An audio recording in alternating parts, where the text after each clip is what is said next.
के पहले 6 क्वेश्चन में से मैं कोई एक क्वेश्चन आपको करवाऊंगा जी। उसके कोई 2 मेथड या 3 मेथड जो आज हो जाएंगे वो ठीक है, वरना कल कर लेंगे हम।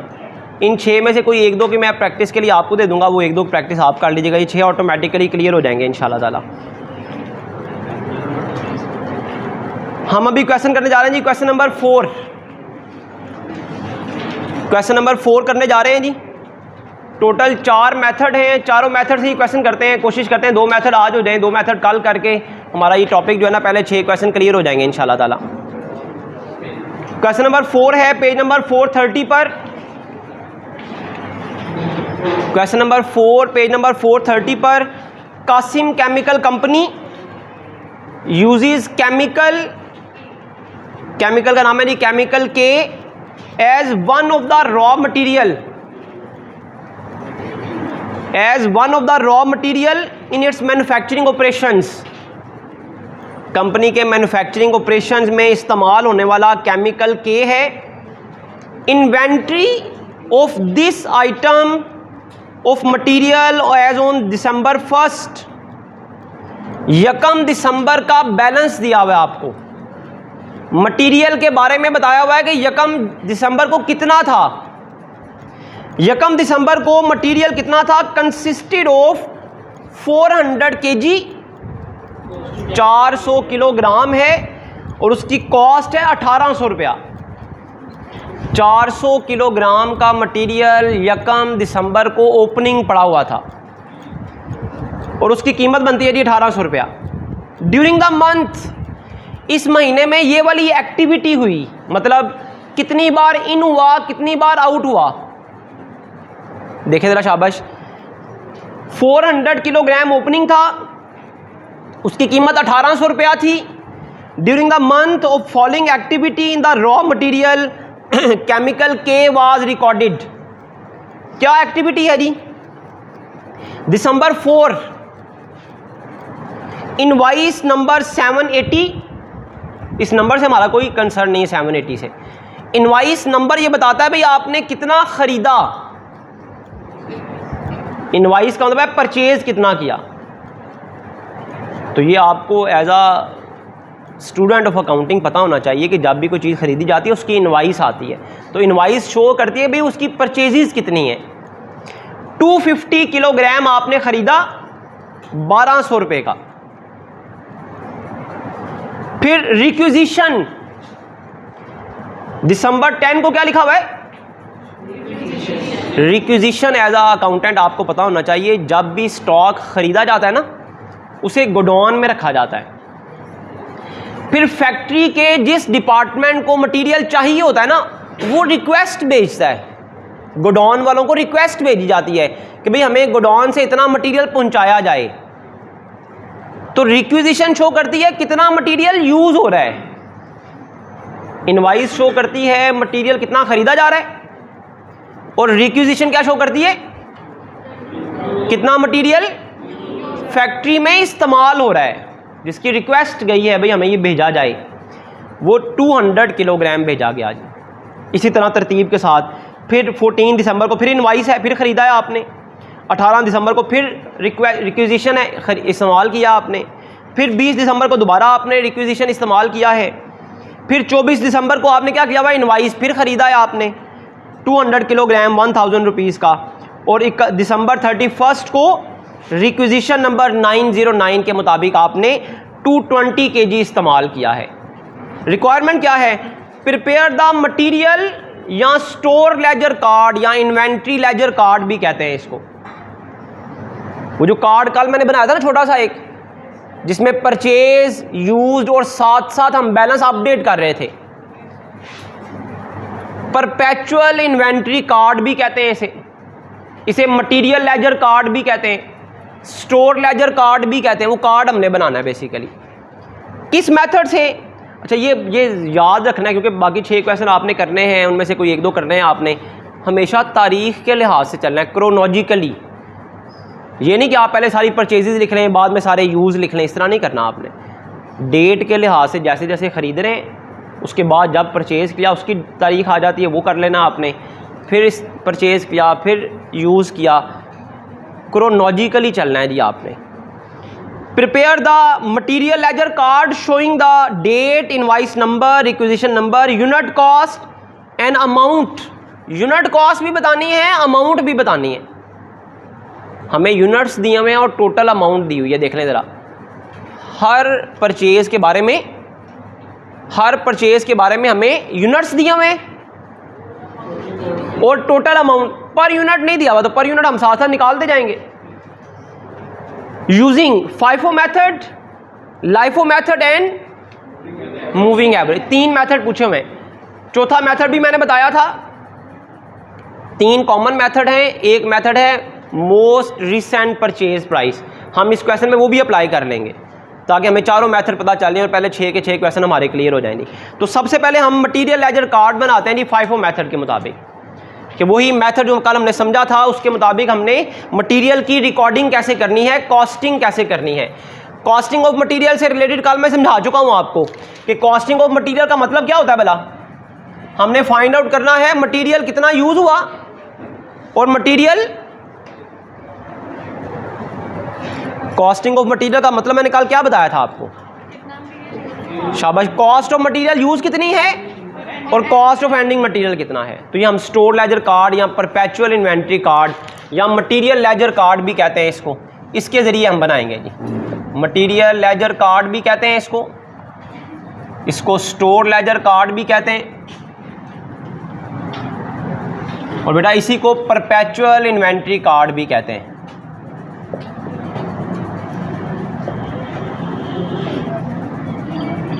तीनों मेथड से बनाना है जी। फिलहाल अभी हम फाइफो मेथड से बनाने जा रहे हैं जी। परपेचुअल इन्वेंट्री कार्ड या स्टोर लेजर कार्ड हम फाइफो मेथड से बनाने जा रहे हैं। बेसिक इसका जो फॉर्मेट था वो कल मैंने आपको बताया था।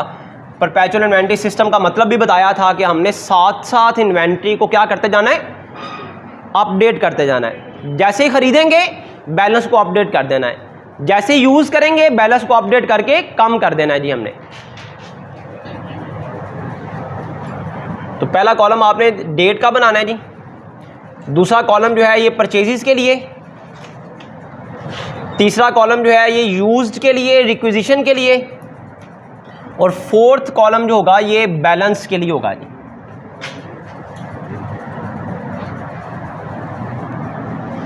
उसने रिक्वायरमेंट में पूछा है, वैसे भी आपने याद रखना है जी कि आपने जब भी ये कॉलम बनाने हैं इनकी डिवीजन करनी है यूनिट्स के लिहाज से, पर यूनिट के लिहाज से और अमाउंट के लिहाज से। तो पहला कॉलम है जी परचेजेस के लिहाज से, जिसके बारे में साथ लिखा हुआ है इनवाइसेस, इनवाइस नंबर्स, यूज्ड या इसको रिक्विजिशन भी कहते हैं। इसी के लिए अगर ट्रेडिंग बिजनेस हो ना, ट्रेडिंग बिजनेस, तो यूज की बजाय क्या लफ्ज़ आ जाता है, सोल्ड। कितना परचेज किया, कितना सेल किया, कितना बैलेंस बाकी बच गया। अब कल तो मैंने देखें जी सिर्फ यूनिट्स के बारे में बताया था ना आपको, अब तो देखें हमने डिवीजन करनी है इसकी। जब भी परचेजेस बतानी है उसके यूनिट्स भी बताने हैं, उसका पर यूनिट भी बताना है और उसकी टोटल अमाउंट भी बतानी है। इसी तरह यूज्ड, उसके यूनिट्स भी बताने हैं, कितने यूनिट यूज हुए, कितनी उनकी पर यूनिट है और कितनी टोटल अमाउंट है। इसी तरह बैलेंस भी आपने साथ साथ अपडेट करना है। बैलेंस जब अपडेट करना है वो भी इसी तरह यूनिट्स के लिहाज से भी, पर यूनिट के लिहाज से भी, और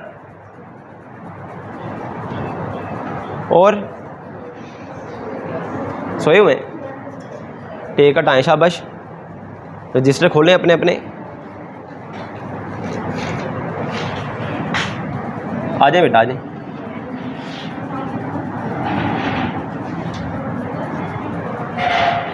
परचेजेस करनी है तो उसके यूनिट्स भी लिखने, पर यूनिट या पर केजी, और उसकी अमाउंट भी लिखनी है। यूनिट्स, पर यूनिट और टोटल अमाउंट। यूनिट्स, मेथड कौन सा करने जा रहे हैं जी हम, फाइफो मेथड। क्वेश्चन ध्यान से पढ़ना है, सबसे इंपॉर्टेंट बच्चे अक्सर मिस कर देते हैं जी, डायरेक्ट ना 4 दिसंबर की एंट्री करना शुरू कर देते हैं। भाई ओपनिंग बैलेंस आपको पहले दिया हुआ है, क्या लिखा हुआ है शुरू वाली लाइन में देखें, Kasim chemical company uses chemical के as one of the raw material in its manufacturing operations.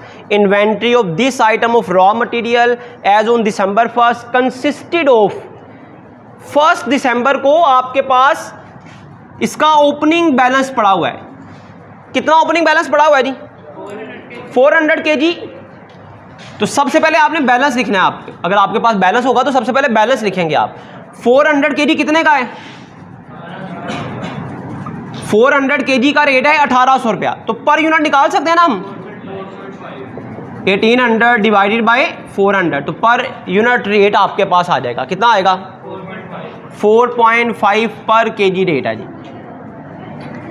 ये सबसे पहले ओपनिंग बैलेंस आपने लिख दिया। 1 दिसंबर की सिचुएशन ये है कि आपके पास 400 kg ओपनिंग बैलेंस पड़ा हुआ है at the rate of 4.5, 1800 rupees का। अब हमने क्रोनोलॉजिकली डेट के लिहाज से लिखते जाना भी, जैसे जैसे हमने परचेज़ किया और जैसे जैसे यूज़ किया, और फिर मेथड याद रखना है फर्स्ट इन फर्स्ट आउट। तो ये मेथड अप्लाई होता है जब आपने आउट करना हो। जब आपने आउट करना हो तो मेथड याद रखना है भी फर्स्ट इन वाला पहले आउट करना है हमने। तो सबसे पहले क्या लिखा हुआ है जी? सबसे पहले 4 दिसंबर की एंट्री लिखी हुई है। क्या लिखा हुआ है 4 दिसंबर को? इनवाइस मतलब खरीदा है आपने। कितने यूनिट्स परचेज किए हैं? 250 यूनिट्स परचेज किए हैं। किस रेट पर? 1200 के। तो पर यूनिट निकाला जा सकता है ना। 1200 को 250 से डिवाइड करें, कितना आएगा? अब जब आपने परचेज किया है तो फ़ौरन बैलेंस अपडेट कर देना है, बैलेंस बढ़ा के लिख देना है आपने। ये याद रखना है क्योंकि हमने FIFO मेथड यूज़ कर रहे हैं तो हमने यूनिट्स को सेपरेटली प्लेस करना है, जैसे शेल्फ्स में रखा जाता है। ये 400 का जो पहले वाले यूनिट्स पड़े थे वो एज इट इज़ पड़े रहेंगे। ये जितने भी यूनिट्स आप परचेज करेंगे, चाहे कोई भी मेथड हो, उनको नीचे इस तरह से आपने लेयर्स की शक्ल में लिखना है। इनको कहा जाता है कॉस्ट लेयर्स। यूनिट्स को अलग अलग लेयर में रखना है आपने, ताकि पता चले ये किस रेट वाला है, ये वाला किस रेट वाला है। तो ये 4.8 वाला स्टॉक आपने अपडेट कर दिया तो ये बैलेंस अपडेट हो गया जी फ़ौरन आपके पास। 250 यूनिट्स आपने परचेज किए। पहले आपके पास 400 यूनिट्स पड़े हुए थे। 250 यूनिट्स अब आपने परचेज किए। अब आपके पास बैलेंस अपडेट हो गया। 400 यूनिट्स 4.5 वाले हैं और 250 यूनिट्स 4.8 वाले हैं। ये बैलेंस आपने बढ़ा के लिख दिया जी, अपडेट कर दिया। नेक्स्ट एंट्री देखिए क्या लिखी हुई है, ये देखिएगा ध्यान से। यहाँ पर अब मेथड अप्लाई होना है क्योंकि रिक्विजिशन है, आउट होने लगे हैं यूनिट्स, इस्तेमाल होने लगे हैं यूनिट्स।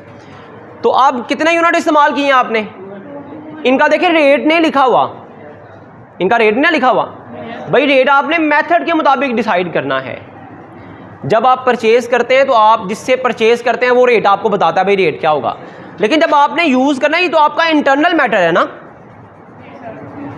आप चाहें तो ये 4.5 वाले यूज़ कर लें, चाहे तो 4.8 वाले यूज़ कर लें। तो यूज़ करते वक्त रेट नहीं दिया होगा। ये आपका इंटरनल मैटर है कि आपने यूज़ वालों का कौन सा रेट लगाना है। इस क्वेश्चन में मेथड कौन सा है भला? तो जो हमने 200 यूनिट यूज़ करने हैं वो कौन से होने चाहिए? First in first out.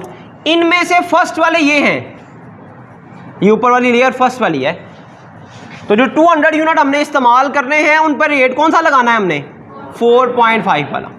जब FIFO मेथड होगा तो फर्स्ट वालों को यूज़ करना है हमने। ये 4.5 वाले हमने यूज़ कर ली, कितने के आगे? 900 के।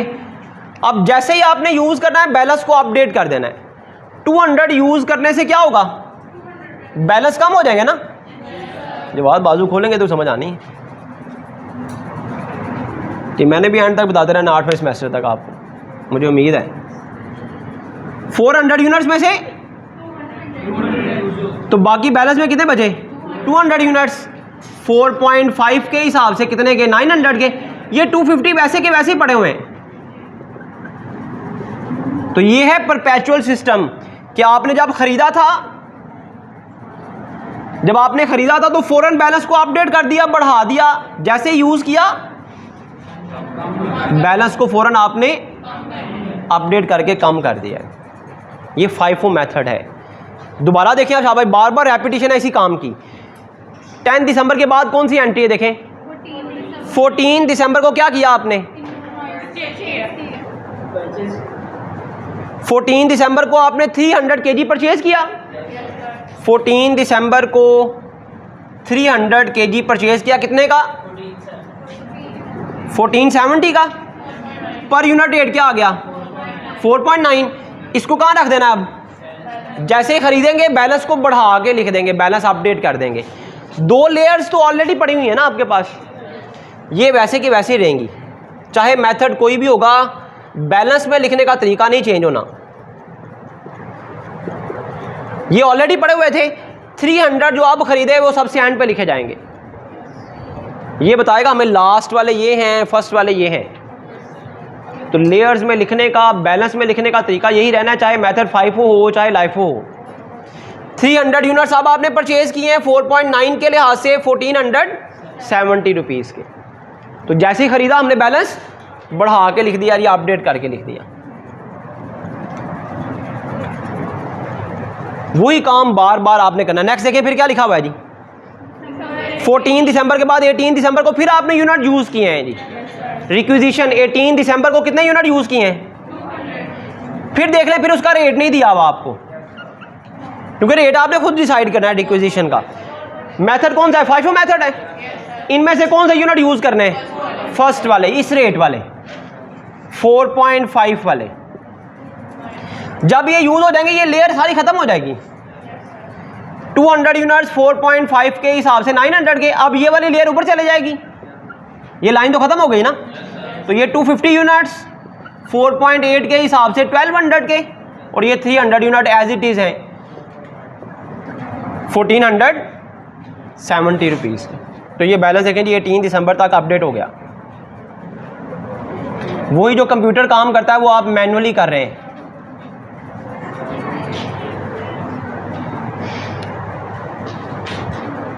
उसके बाद देखें शाबाश 20 दिसंबर को फिर आप रिक्विजिशन फिर यूज़ कर रहे हैं यूनिट्स। अब कितने यूनिट यूज़ किए जा रहे हैं, अब ज़रा ध्यान से देखना शाबाश आपने। 20 दिसंबर को अब आप 350 यूनिट्स यूज़ कर रहे हैं। अब जब आप बैलेंस की तरफ देखते हैं तो first in first out method के मुताबिक आपको 350 यूनिट इस लेयर से लेने चाहिए ना, लेकिन इस लेयर में तो 250 यूनिट्स पड़े हुए हैं। हमने टोटल कितने रिक्विजिशन भेजनी आई थी हमारे पास 350 यूनिट्स की, तो 250 यूनिट्स हम ये वाले यूज़ कर लेंगे। 250 यूनिट्स इस लेयर वाले इस्तेमाल हो जाएंगे 4.8 वाले, और हमने जितनी रिक्वेस्ट आई है वो सारे यूनिट्स भेजने हैं। 250 यूनिट्स यहाँ से यूज़ करेंगे, 100 यहाँ से ले लेंगे, टोटल 350 पूरे हो जाएंगे जी। अब देखें जब हमने 250 ये वाले यूज़ कर लिए, 300 में से 100 ये वाले यूज़ कर लिए, तो ये वाली लेयर तो ख़त्म हो गई ना। इन 300 में से 100 हम यूज़ कर चुके हैं, बाकी कितने रह गए 200 4.9 के हिसाब से कितने के आ गए जी 980 रुपीज़। ये बैलेंस अपडेट हो गया। अब आपके पास बैलेंस में सिर्फ 200 यूनिट्स पड़े हुए हैं, किस रेट वाले 4.9 के हिसाब से 980 रुपीज़ के। जी बेटा आगे चलें जी शाबाश। 20 दिसंबर के बाद देखिए शाबाश, 20 दिसंबर के बाद 24 दिसंबर है, फिर आपने 200 kg खरीदा 1000 रुपये का। 24 दिसंबर 200 kg आपने परचेज किया है 1000 का, रेट बन गया जी 5 रुपीज़। इसको क्या लिख देना है आपने, बैलेंस में ये वाली लेयर तो ऑलरेडी पड़ी हुई है ना, 200 4.9 के हिसाब से 980 रुपीज़ के। ये जो अब आपने ख़रीदे हैं ये नीचे उसी तरह ही 5 रुपीज़ के हिसाब से 1000।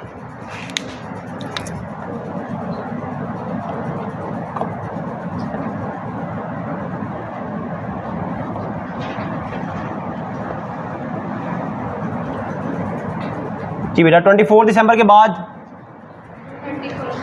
24 दिसंबर के बाद देखें शाबाश, आखिरी एंट्री है जी 31 दिसंबर की। 31 दिसंबर को आप 220 kg इस्तेमाल कर रहे हैं, रिक्विजिशन आई है जी। अब ये 220 यूनिट्स कहाँ से लेंगे, FIFO मेथड है, तो 200 यूनिट इस लेयर से ले लेंगे। किस रेट वाले 4.9 वाले, कितने आगे 980। जब ये वाली लेयर खत्म हो गई 20 यूनिट्स हमें मजीद चाहिए। रिक्विजिशन कितने यूनिट्स की आई थी? तो हमने 4.9 के हिसाब से ये वाले यूनिट ले लिए, 20 यूनिट्स हम यहाँ से ले लेंगे। किस रेट वाले? 5 रुपीज़ वाले। 100 यहाँ पर आ जाएगा जी। अब 200 ये वाली लेयर तो ख़त्म हो गई थी, इस 200 में से आप 20 ले चुके हैं, बाकी कितने रह गए? 180 यूनिट्स 5 रुपीज़ के हिसाब से 900। तो ये स्टोर लेजर कार्ड किस मेथड से हमने बना लिया? FIFO method. इस कार्ड का मकसद क्या था जी? दो चीज़ें फाइंड आउट करना। जहां से मैंने कल टॉपिक शुरू किया था, क्या फाइंड आउट करना मकसद था? कॉस्ट ऑफ मटेरियल यूज कितना है और एंडिंग मटेरियल कितना है। ये वाला कॉलम हमें क्या बताएगा? कितना मटेरियल यूज हुआ है, और ये लास्ट कॉर्नर एंडिंग मटेरियल की कॉस्ट बता देगा। यही कॉस्टिंग ऑफ मटेरियल का मतलब है जी, यही आपका टॉपिक था जी, कॉस्टिंग ऑफ मटेरियल या इन्वेंट्री कॉस्टिंग, यही मकसद था ना। तो इसके आंसर में देखें जी, हम क्या लिखेंगे? कॉस्ट ऑफ मटेरियल यूज कितना है? FIFO मेथड के मुताबिक कॉस्ट ऑफ मटेरियल यूज कितना है और कॉस्ट ऑफ एंडिंग मटेरियल कितना है? जी बेटा, इसको टोटल करें, शाबाश। कॉस्ट ऑफ मटेरियल यूज, पहले हमने 900 का यूज किया, फिर 900 का, फिर 1200 का, फिर 490 का, इन सबको ऐड करें, शाबाश। तो ये कॉस्ट ऑफ मटेरियल यूज्ड आ जाएगा, जो हम प्रीवियस चैप्टर में कैसे कैलकुलेट करते रहे, opening material, add purchases, less ending करके। इसमें परपेचुअल सिस्टम है। तो आपके पास ये कॉलम आपको बता रहा है कितना मटेरियल यूज हुआ है। ऐड करें, शाबाश। 4570 रुपीज़ आ गया जी कॉस्ट ऑफ मटेरियल यूज, इनको ऐड करके 900, 1200, 490, 980 और 100, ये मटेरियल यूज की कॉस्ट है। इनको ऐड किया आपने। कॉस्ट ऑफ एंडिंग मटेरियल कितना है? ये देखिए, एंडिंग मटेरियल 180 यूनिट्स हैं और इनकी वैल्यू कितनी है? 900। तो ये हमारे पास FIFO मेथड से आंसर आ गया है। ये FIFO मेथड के मुताबिक हमारे पास कॉस्ट ऑफ मटेरियल यूज आ गया और कॉस्ट ऑफ एंडिंग मटेरियल आ गया। इसी तरह अब हमने स्टोर लेजर कार्ड बनाना है जी LIFO मेथड के मुताबिक। मुश्किल तो नहीं है? जहां पर हमने फर्स्ट वाली लेयर से मटेरियल यूज करना शुरू किया है, अब क्या किया करेंगे? लास्ट। लेकिन दोनों मेथड से कॉस्ट क्या आएगी? डिफरेंट आएगी ना। जाहिर सी बात है, एक में हम फर्स्ट वाली कॉस्ट ले रहे हैं, एक में लास्ट वाली कॉस्ट लेंगे, तो कॉस्ट डिफरेंट आएगी। इसी को कहते हैं costing of material. Material costing के डिफरेंट मेथड्स हैं। डिफरेंट मेथड इस वजह से है क्योंकि सबसे आंसर क्या आता है? डिफरेंट आता है। ये डिपेंड करता है कौन सा बिजनेस कौन सा मेथड अडॉप्ट करता है।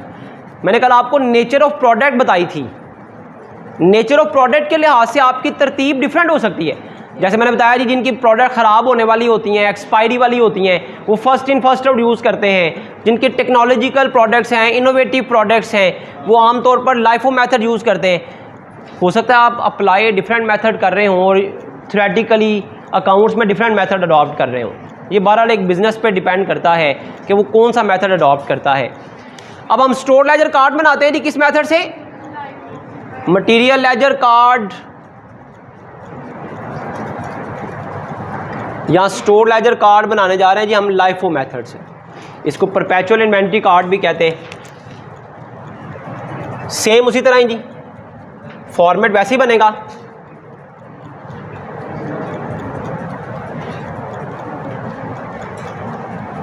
मार्कर में इंक जो है ना वो डेली चेक किया करें। देखिए अभी इंक कम है ना, जितनी कम इंक से हम काम करेंगे ना तो मार्कर की टिप ख़राब होना शुरू हो जाएगी।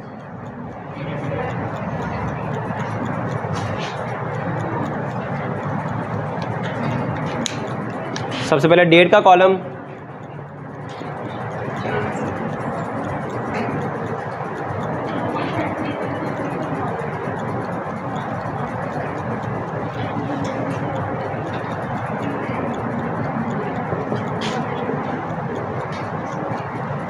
सेम ऐसे जी इसके भी आपने 3-3 सब पार्ट्स कर लेने हैं जी।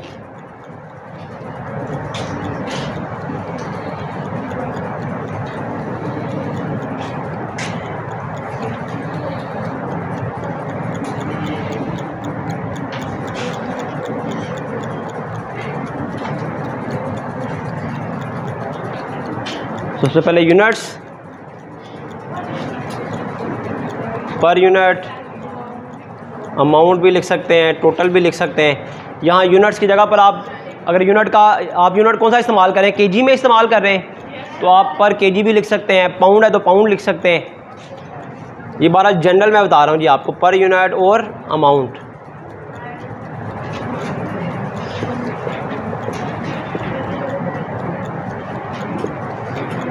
जी बेटा सबसे पहले यहाँ पर भी वैसे ही जी, सबसे पहले क्या लिखेंगे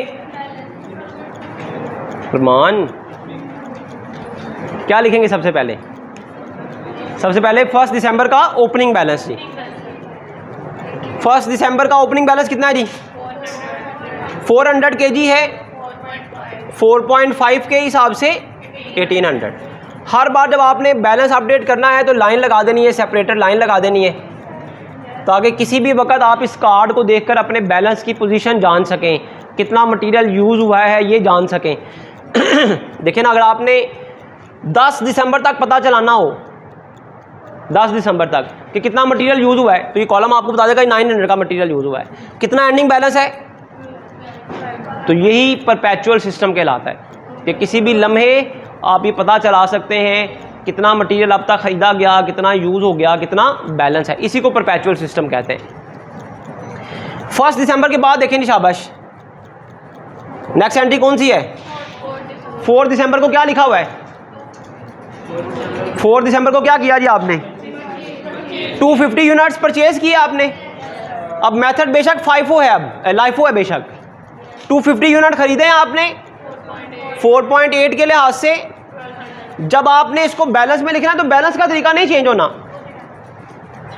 यहाँ पर भी कुछ स्टूडेंट्स कंफ्यूज हो जाते हैं कि पता नहीं हमने ये LIFO मेथड है तो लास्ट पे लिखना था, वहाँ पे फर्स्ट पे लिखना है।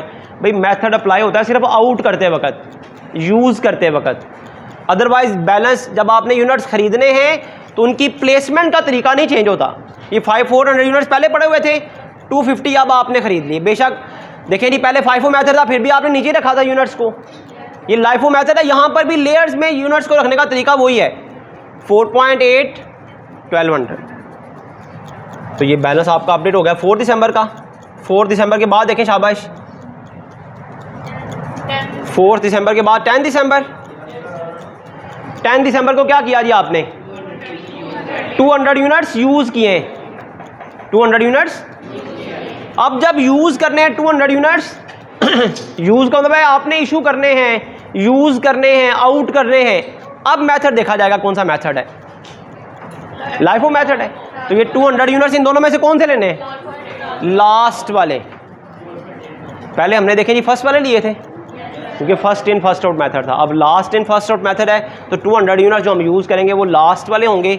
लास्ट वालों का रेट जाहिर सी बात है डिफरेंट है, 4.8 960। बैलेंस देखें जी, अपडेट करेंगे 400। शुरू वाले यूनिट्स तो एज इट इज़ पड़े हुए हैं आपके पास। ये 250 में से 200 यूनिट इस्तेमाल हो चुके, बाकी 50 यूनिट्स बचे। बाकी 50 यूनिट्स बचे हैं 4.8 के लिहाज से कितने के बनेंगे जी? 240। ये 10 दिसंबर का बैलेंस अपडेट हो गया जी। उसके बाद देखें शाबाश, 10 दिसंबर के बाद देखें शाबाश, 14 दिसंबर। 14 दिसंबर को आपने 300 यूनिट्स परचेज किए, 4.9 के लिहाज से 1470। अब बैलेंस में लिख दें जी, 2 लेयर्स ऑलरेडी आपके पास पड़ी हैं, उनको एज इट इज़ लिख दें।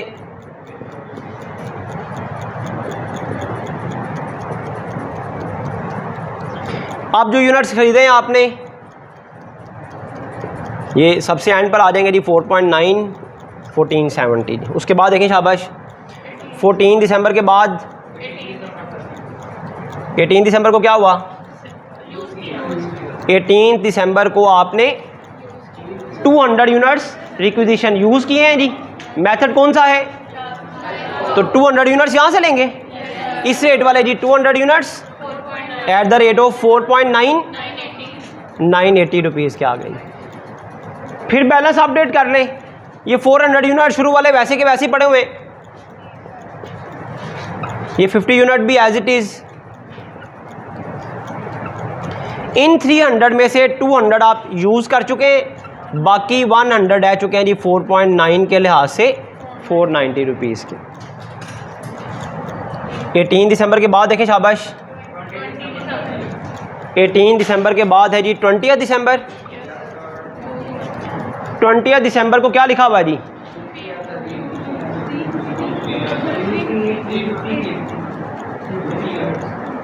एटीन दिसंबर को आपने 350 यूनिट रिक्विजिशन इशू किए हैं आपने। अब 350 यूनिट्स कहाँ से लेंगे जी? लास्ट से। लास्ट में तो 100 है, पहले 100 ये यूज़ करते हैं जी। 4.9 वाले 350 पूरे करने हैं जी हमने। ये वाली लेयर ख़त्म हो गई, यहाँ से लिए इसमें 50 यूनिट्स है।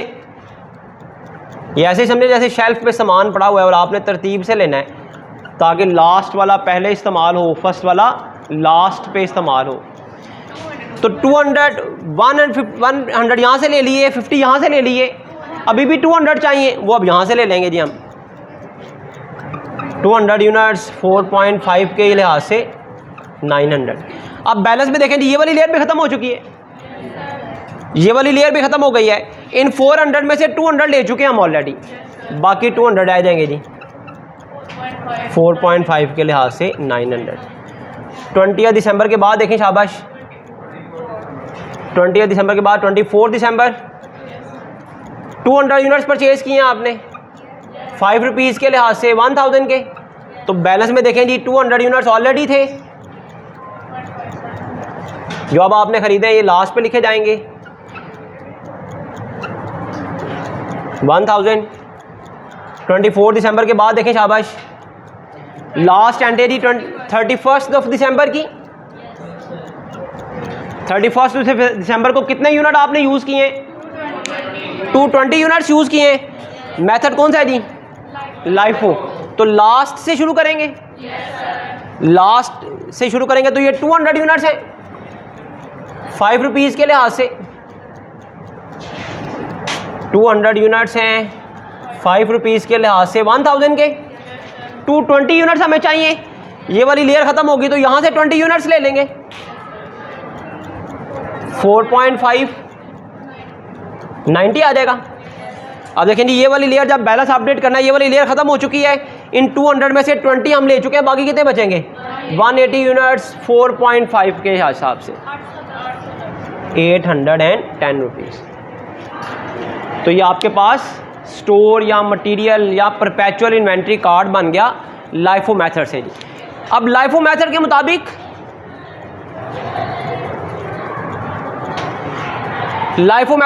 बताएं जी कॉस्ट ऑफ मटेरियल यूज कितना है। इस कॉलम को ऐड करें, cost of material use, cost of material use as per LIFO method. जी बेटा 4660 आपके पास आ गया जी कॉस्ट ऑफ मटेरियल यूज। और एंडिंग मटेरियल कितना जी? 810। तो ये आप देखें आंसर दोनों का डिफरेंट है ना, जाहिर सी बात है वो कॉस्टिंग का मेथड डिफरेंट है। उसमें हम फर्स्ट वाली पुरानी वाली कॉस्ट यूज़ कर रहे हैं, इसमें हम लास्ट फ्रेश वाली कॉस्ट इस्तेमाल कर रहे हैं। तो यहाँ पर कॉस्ट आई है जी 4660, यहाँ पर 4570 है, यहाँ पर एंडिंग मटेरियल 900 का है, यहाँ पर 810 रुपीज़ का है। तो ये दो मेथड मैंने आपको बता दिए बेटा। अब आप पहले 6 क्वेश्चन में से कोई 2 क्वेश्चन, अपनी मर्जी के कोई 2 क्वेश्चन, उनका लाइफो और फाइफो मेथड, ये 4 टेबल आपने बनाने हैं। 2 कोई से क्वेश्चन लेकर उनका लाइफो और मेथड फाइफो मेथड अप्लाई करके आपने टेबल बनाना है। कल हम बाकी दोनों पढ़ेंगे जी, मूविंग एवरेज मेथड और मोस्ट रिसेंट परचेज प्राइस। तो हमारा ये फर्स्ट 6 क्वेश्चन जो है ना ये क्लियर हो जाएंगे इंशाल्लाह ताला।